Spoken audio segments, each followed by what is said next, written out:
سلامونه قدرمنو لیدونکو او درنو اوریدونکو، زه مسکا صافی.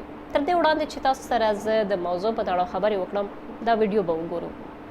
واده دې کړې ده؟ نه ده کړې؟ ولې دې واده ونه کړه؟ هېڅوک تا پسې د خواستګاري لپاره نه راځي؟ واده دې وکړه؟ الله خدایه، ولې دومره زر واده دې وکړه؟ څو کاله به وروسته به دې واده کړی وی؟ الله بیچاره، کوم ځای کې کار کوې؟ څومره معاش دې ده؟ معاش دې ډېر کمه ده، ډېره کمه ده. ماشومان لرې؟ نه لرې؟ ولې نه لرې؟ ته مشکل لرې؟ میړه دې مشکل لري؟ الله وشرمېدم. الله ماشومان لرې؟ ولې دومره زر ماشومان لرې؟ 2-3 کاله به صبر. خدایا نه، ولې دومره نری یې؟ وچ کلک ډوډۍ نه خورې؟ اشتیا نه لرې؟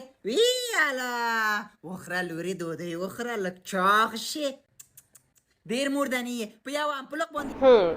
حسیب زموږ یو ډېر تکړه افغان ورور دی چې د ټیک ټاک او بېلابېلو خپل ویډیوګانو له لارې پیغامونه وړاندې کوي په ډېر ښکلی انداز چې زما تر ډېره حده خوښ دی او زه ګورم یې. په دې باندې موږ خلک خاندو، زموږ په شونډو مسکا هم خورېږي.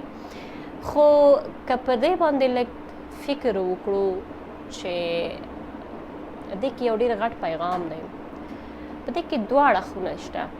یو دا چې زموږ په ژوند کې داسې کسان ډېر دي چې زموږ هر کار سره کار لري، یا موږ د چا ژوند کې کار لرو او پر هر څه باندې هغې ته پېغور، طعنه یا یو نه یو خبره ورته کوو چې دغه انسان زړه ته نه ګورو، د زړه ماتولو سبب ګرځو.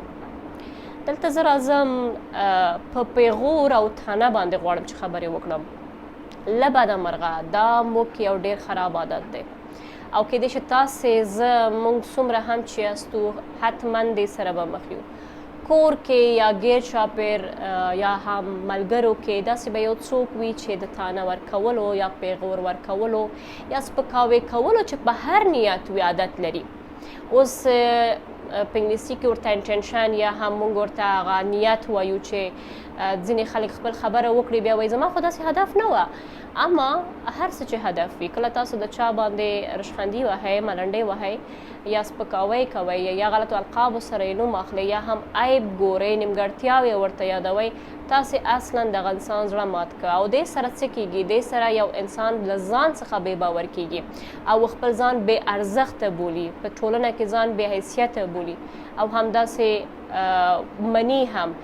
له بده مرغه داسې تاسې کورنۍ به وګورئ چې مشران پکې لکه مور او پلار یا سخر یا خواښې یا داسې ماما کاکا، دوی د طعنه ورکولو یا د پېغور ورکولو عادت لري. هر چا ته طعنه ورکوي او فکر نه کوي چې دې سره د یو چا د یو انسان زړه ماتېږي یا خپل له ځان څخه دغه انسان په ژوند کې مداخلت کوي، خپل له اړخه یوه جمله ورته کاروي. خو باید موږ انسانان ځان سره یو وارې فکر وکړو زموږ کار څه ده د بل انسان ژوند سره.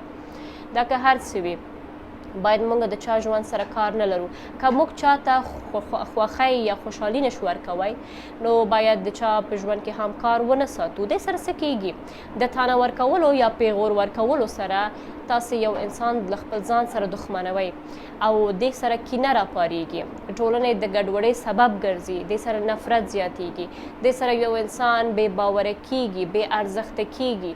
که تاسو خپله ټولنه مینهناکه غواړئ، ارزښتناکه غواړئ او د اعتماد څخه ډکه ټولنه غواړئ نو هڅه وکړئ چې د یو چا سره ملاتړ کوئ، د حوصلې سبب ګرځئ، مینه خوروئ، مینه ورکوئ او د طعنه او پېغورونو څخه ډډه کوئ. ښه، یو بل خبره تاسو ته وکړم قدرمن لیدونکو او اورېدونکو، په ټولنیزو رسنیو کې په کامنټونو کې دا زموږ ډېر زیات عادت دی. خو چې کله مخامخ راځي بیا ټول ځان ډېر ښه ښیي.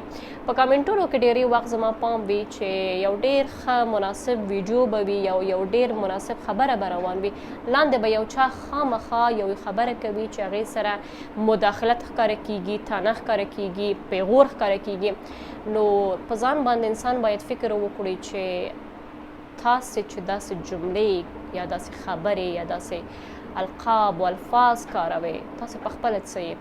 نو که دې ته موږ پام وکړو زموږ ټولنه او موږ به حتما هم به په خپله خوشحاله یو او هم به زموږ ټولنه پکې کامیابه وي. دا زما لنډه پیغام و په دې هیله چې تاسې خوښ کړئ او د خپلو دوستانو سره یې شریک کړئ. الله مو مل.